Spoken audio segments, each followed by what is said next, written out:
The unprecedented scene playing out at the Capitol could lead to legal ramifications. The actions of those who stormed the building leaves many questions unanswered. Devin Schindler, a constitutional law professor at Western Michigan's Cooley Law School, is here with us live tonight to help break this down. Devin, thank you for joining us this afternoon.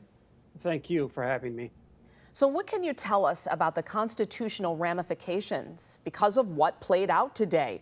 What will take place to bring peace? Well, it's a difficult time, and it's a sad statement on our current society that we're this divided. But there are a series of different crimes that have occurred here today based on what I've seen. Of course, you have your garden variety crimes, assault, battery, trespass. But the key crime here, in my estimation, is sedition. The U.S. Code makes it a crime for anyone to prevent, hinder, or delay the execution of our laws. And in fact, we have a situation where Congress was executing our election laws in a peaceful way, a peaceful transfer of power.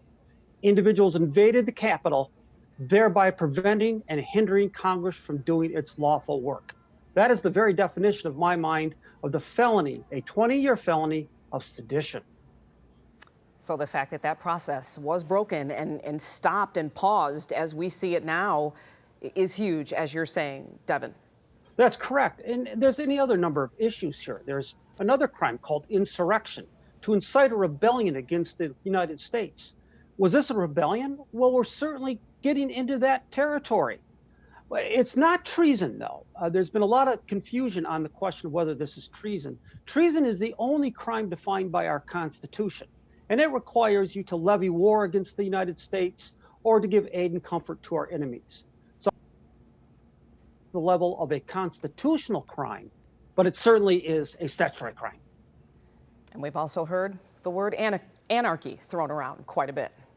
That's correct, but anarchy is not per se a crime. It is a description for any number of different crimes, like sedition or insurrection or simple assault and battery. Devin Schindler, we thank you for joining us and bringing clarity to what we're seeing unfold right now. Thank you. The pleasure is mine.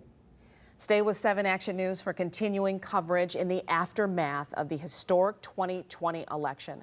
We'll have much more ahead on later editions of 7 Action News, and we'll have the latest updates, of course, always, WXYZ.com.